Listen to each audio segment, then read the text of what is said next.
آپ دیکھ لینا ہماری زندگی ایک روٹین کے تحت گزر رہی ہے. بچہ پیدا ہوا، تعلیم کا مرحلہ ہے، پھر روزگار کا مرحلہ ہے، پھر شادی، اور پھر شادی کے بعد وہ باپ بن جاتا ہے اور وہ پھر اپنے بچوں کے لیے اور اس کے لیے بس وہ زندگی گزارتا رہتا ہے یہاں تک کہ وہ بچے بڑے ہو جاتے ہیں، یہ بوڑھا ہو کے مر جاتا ہے.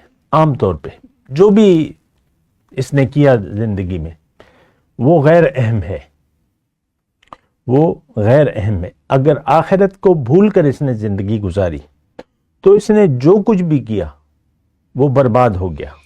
اللہم صلی علی سیدنا محمد وعلی آل سیدنا محمد بعدد کل ذرۃ مئۃ الف الف مرۃ. سامعین و ناظرین کرام، السلام علیکم ورحمۃ اللہ وبرکاتہ. آج کا ہمارا موضوع آخرت پر یقین کیوں ضروری ہے. دیکھیں، آخرت کا یقین جو ہے وہ ہمارے یعنی ایمان کا بنیادی جز ہے، بنیادی حصہ ہے. اور 3 بنیادی اجزاء ہیں دین کے: توحید ہے، رسالت ہے اور آخرت ہے. اور ان میں سب سے زیادہ ضروری یعنی سب سے پہلے یقین جو ہے وہ آخرت پر یقین ہے. اس کا مطلب کیا ہے؟ یہ سوال یعنی عام طور پہ یہ سوال نہیں کیا جاتا اور نہ اس کا جواب تلاش کیا جاتا ہے، نہ اس پر غور کیا جاتا ہے. اور اس کی وجہ یہ ہے کہ ہمارا یقین ہے دنیا کی زندگی پر اور آخرت سے ہم غافل ہیں. دیکھیں، جس چیز کو بھی آپ ضروری سمجھتے ہیں آپ کا یقین اس پر ہوتا ہے اور اسی کی پھر جستجو میں رہتے ہیں. یہ ایک عام بات ہے.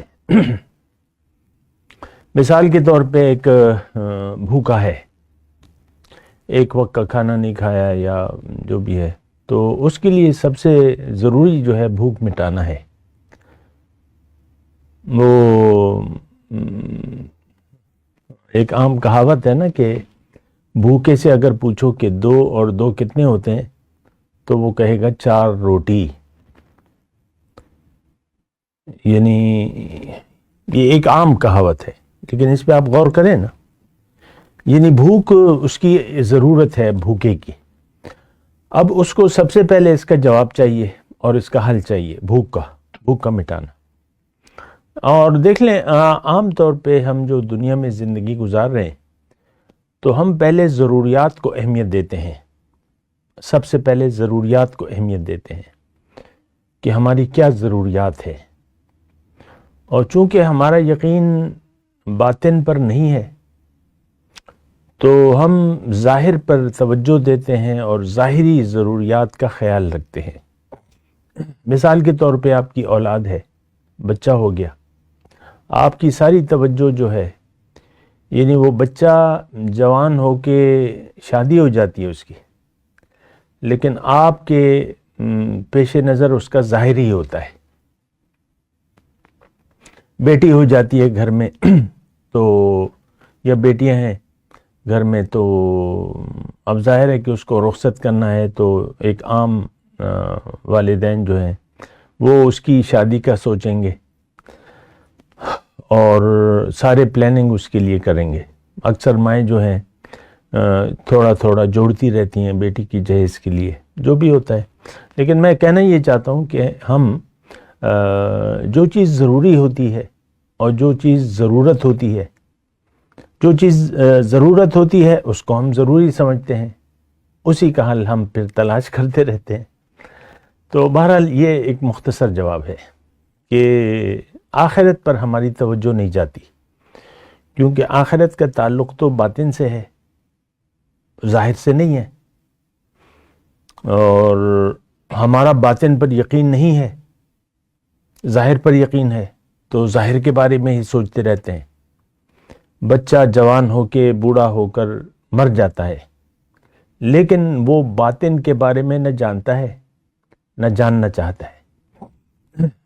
بہرحال یہ اس کا یعنی یہ ایک اہم موضوع ہے آخرت پر یقین کیوں ضروری ہے، یہ آج کا ہمارا موضوع ہے۔ دیکھیں، انسان اللہ تعالیٰ کی وہ واحد مخلوق ہے کہ جس کا مقصد دنیا نہیں ہے، ظاہر نہیں ہے۔ باقی تمام مخلوقات جو کچھ بھی آپ کو نظر آ رہی ہیں، لیکن جو بھی مخلوق ہے وہ ظاہر کے لیے ہے۔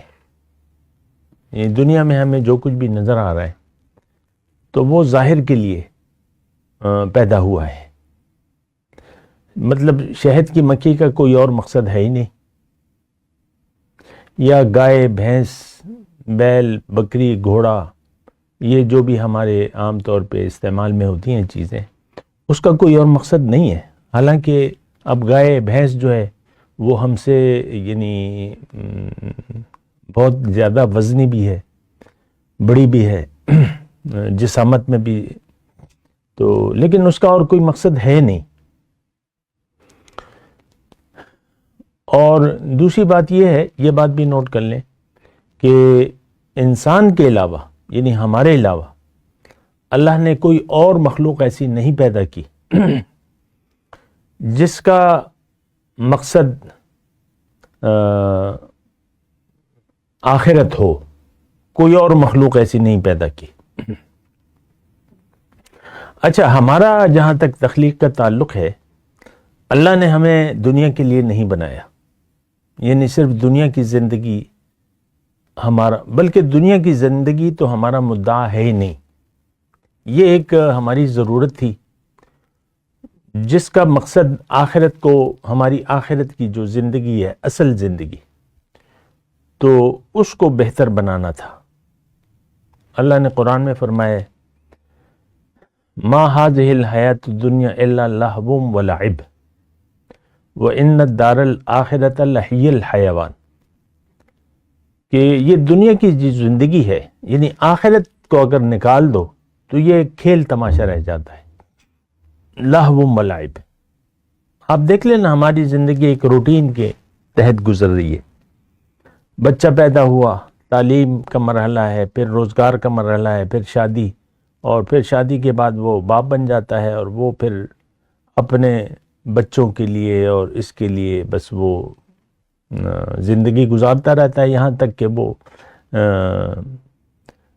بچے بڑے ہو جاتے ہیں، یہ بوڑھا ہو کے مر جاتا ہے۔ عام طور پہ جو بھی اس نے کیا زندگی میں وہ غیر اہم ہے، وہ غیر اہم ہے۔ اگر آخرت کو بھول کر اس نے زندگی گزاری تو اس نے جو کچھ بھی کیا وہ برباد ہو گیا۔ یہ ایک مختصر بات ہے۔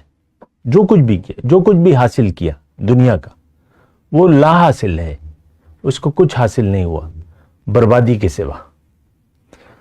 تو یہ موضوع بڑا اہم ہے، اور آپ سوچیں اس بات پہ۔ دیکھیں، اس بات کو اس طریقے سے بھی لیں آپ کہ ہمارا جو مشاہدہ ہے عام، وہ یہ ہے کہ انسان مقصود کائنات ہے، ساری کائنات اس کے گرد گھوم رہی ہے۔ اللہ نے فرمایا، هو الذی خلق لکم ما فی الارض جمیعا، یہ زمین میں جو کچھ بھی ہے اللہ کے فرما رہا ہے میں نے تمہارے لیے بنایا ہے۔ سخر لکم الشمس والقمر، تمہارے لیے یہ سورج اور چاند تمہارے فائدے کے لیے میں نے بنائے ہیں۔ خلق لکم ما فی السماوات والارض، تمہارے لیے جو کچھ آسمان اور زمین میں ہے یہ سب کچھ تمہارے لیے ہے، لیکن تم اس کے لیے نہیں ہو۔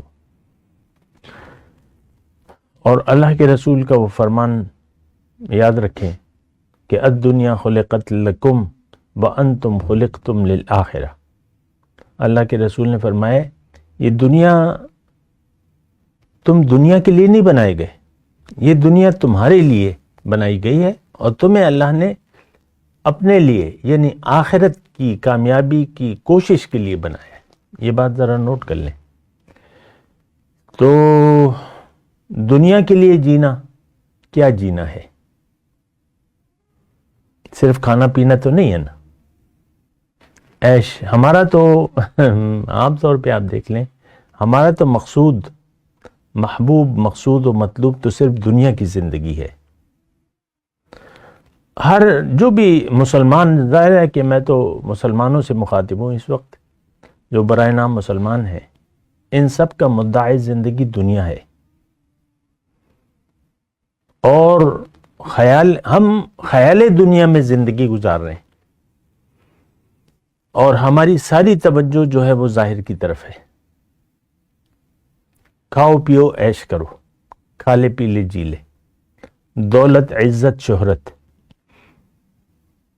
یہ کیا زندگی ہے؟ اللہ کو فراموش کر کے آپ نے زندگی گزاری، یا زندگی کمائی، ساری دنیا آپ نے کما لی، تو کیا کمایا؟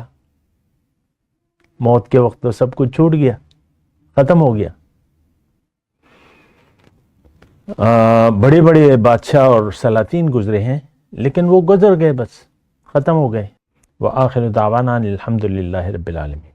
مولاي صل وسلم دائما ابدا على حبيبك خير الخلق كلهم